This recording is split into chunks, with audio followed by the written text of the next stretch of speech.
Bill? So waiting for the animation. To you now, though. Normally it goes boom, boom, boom, boom when I say it. There it is.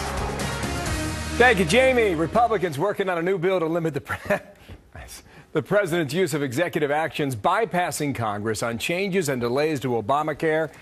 But Senator Mike Lee argues the best way to stop this is to take away the president's wallet. The best thing we can do in Congress is to withhold funds for Congress to exercise its power over the purse. James Madison talked about this in Federalist 57. And he said that, when the president abuses his power, the best thing Congress can do is withhold funding for the president so that the president can't continue to hurt the American people. All right, that's the point he's making with Megyn last night. Lars Larson, syndicated radio host, Ebony Williams, attorney and radio talk show host as well. Good morning to both of you. Wow. Good morning. So the poll shows this. When we asked, is President Obama using executive powers to go around Congress? 60% disapprove of that, Lars. Yeah, they should. I've taken a look in the Constitution. I can't find anywhere where it says that the president is allowed to write laws without the benefit of Congress, or do something worse, as in Obamacare, have the Congress pass a law over the objection of the people that Congress represents, and then when the president decides that parts of his own law are job destroyers or damaging to America, he simply modifies the law without going back to Congress. Those are the actions of a dictator. Republicans have a big problem with this, Ebony. Do Democrats? Well, here's the thing. Everybody has a problem with executive orders, Bill, when it's not their discretion, their candidate, their guy or girls, maybe in the future here, doing the ordering. Here's the thing, though. This is what I love about American government, Bill. We actually have a remedy. If, in fact, this president, or any president for that matter, overbears that threshold of constitutionality when it comes to executive orders, there's a real remedy. And guess what? It comes from the judicial branch of government. The Supreme Court has absolute authority to say, you know what, executive order or not, it's unconstitutional, and they'll strike it down. But it's not really Congress's job to step in here on this matter. This is a judicial issue. Let me bring Lars in this, but just make the point that I'll make the point that Lee was making with Megyn last night. He says the more it happens, the more pressure builds in Congress. And when that pressure builds, then you exact change. Do you believe that, Lars, or not?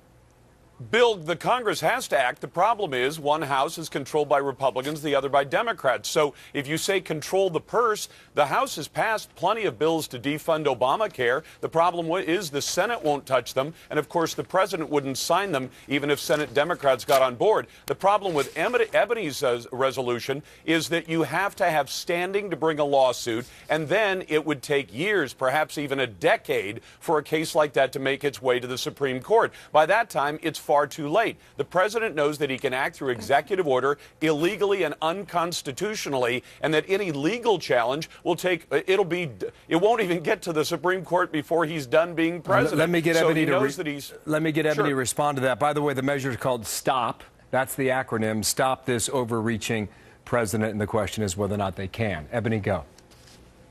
Well, here's the thing, Lars. I respect your point, but again, that's the process, and we have to respect what the process is. Furthermore, I think this purse, clenching that Congress is talking about, and this Utah congressman is talking about, it seems just a little rather passive-aggressive to me. Again, there is indeed a process for this, and this determination that the whole concept is overreaching in the first place. Again, people have to remember executive orders are subject to presidential discretion, and you don't have to like it, but until this president is determined to be unconstitutional in his action, and again, that's a determination for the court, I don't really see how Congress is moving forward with this. Lars, I'll give you the last word, but we just had a debate yesterday suggesting that if Republicans take the White House in 2016, all this is going to backfire.